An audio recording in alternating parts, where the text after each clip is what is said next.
You're young. A wise young king listens to his councillors and heeds their advice until he comes of age.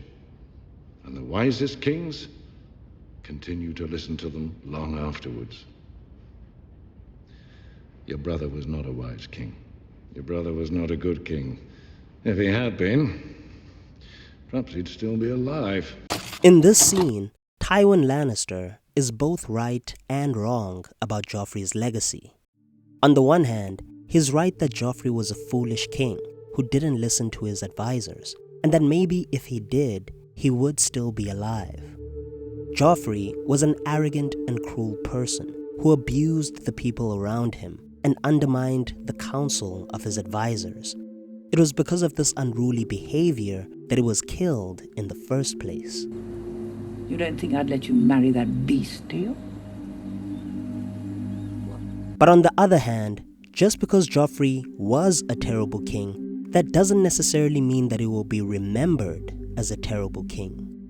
In fact, I think that the Westerosi have far greater reasons to look back fondly on Joffrey's reign and to consider him as a relatively good king for the realm. He was the best guy around. What about the people he murdered? What murder? One of the most important things to keep in mind about Joffrey's reign in the books and in the show is that we mostly perceive it through the perspectives of people who are treated badly by him. Jaime, Tyrion, and especially Sansa. It is through the eyes of these characters that we get to witness Joffrey as the cruel and sadistic monster that we know him to be. But to the rest of the realm, Joffrey might not be perceived this way, especially by the small folk and commoners who have never been to court around him and have therefore never been directly impacted by Joffrey's cruelty. For them, Joffrey's reign is filtered through hearsay and rumors, and in the books, it's interesting to see how Joffrey is perceived as a result of that. As the reader, we know that Joffrey started the war when he ordered Ned Stark's death, when he was supposed to have sent him to the war. In the words of Tywin Lannister, this was pure Madness. Madness and stupidity. However, what's interesting is that the people of Westeros don't really blame Joffrey for the war. As far as they're concerned, Ned Stark was a traitor to the crown, who confessed to having had conspired against the king's wishes in order to put himself on the Iron Throne instead of Joffrey. I swore to protect and defend his children, but before his blood was cold, I plotted to murder his son and seize the throne for myself. For the Westerosi, this is proof enough of Ned Stark's treason against the crown, and Joffrey's act of beheading him is spun as an act of justice. The people don't think that Joffrey was a reckless psychopath who killed an innocent man. They see a strong and decisive ruler who is not afraid to take action against the rebellious lord. So long as I am your king, treason shall never go unpunished. Sir Ilyn, bring me his head. And the people do not blame Joffrey for the war and chaos that follows either. Rather, they blame his incompetent advisors who are leading him astray. To be more specific, they blame Tyrion for the war and claim that he is the one who's corrupting Joffrey. The small folk remember how when Robert was king, the realm was at peace with Varys, Littlefinger, and Cersei on the small council. But now Tyrion comes in as Hand of the King, and all of a sudden there's a war, corruption, and famine all over the place. To them, Joffrey is not the one to blame.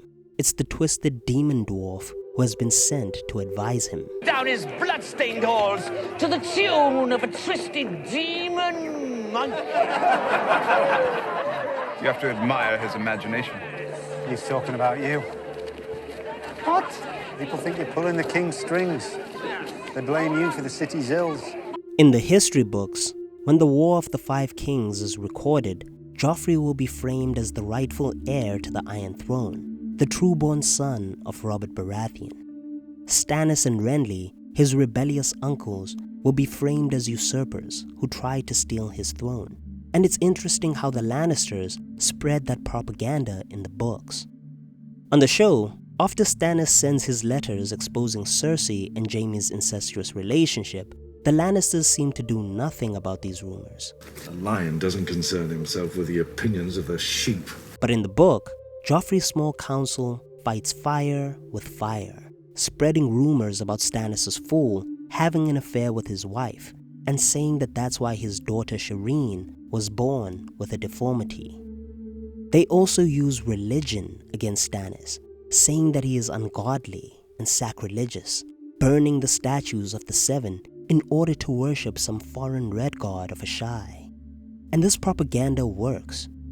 Renly and Stannis are seen as illegitimate pretenders, while Joffrey is seen as the true-born successor to the Iron Throne. It's made even clearer when Renly appears to fight for Joffrey during the Battle of the Blackwater, swooping in to defeat Stannis' forces and uphold Joffrey's rule over King's Landing.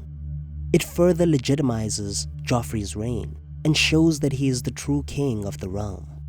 Even his marriage to Margaery is spun as a positive thing for Joffrey's reign, as it looks like he united the two most powerful houses in the realm to provide food and security for the common people and to strengthen the future of the kingdoms. Margaery herself is also a very generous queen who works with the faith of the Seven to give so much to the common people.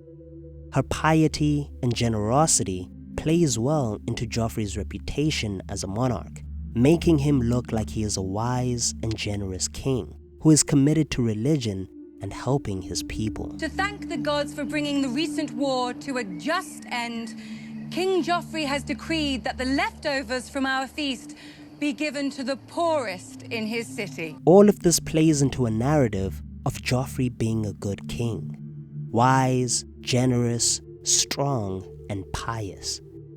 It's not about the truth of what actually happened, but rather how the truth can be spun to influence people's perceptions of Joffrey's reign. The truth does not matter, Rhaenyra. Only perception. So Tywin was wrong about Joffrey's legacy. The history books will remember him as a good king, a strong king who delivered swift justice to traitors and who was generous towards his people. But what do you think? Let me know down below in the comments section, and if you like this video, click the thumbs up button and subscribe to the channel for more content. Thank you for watching the video. Peace.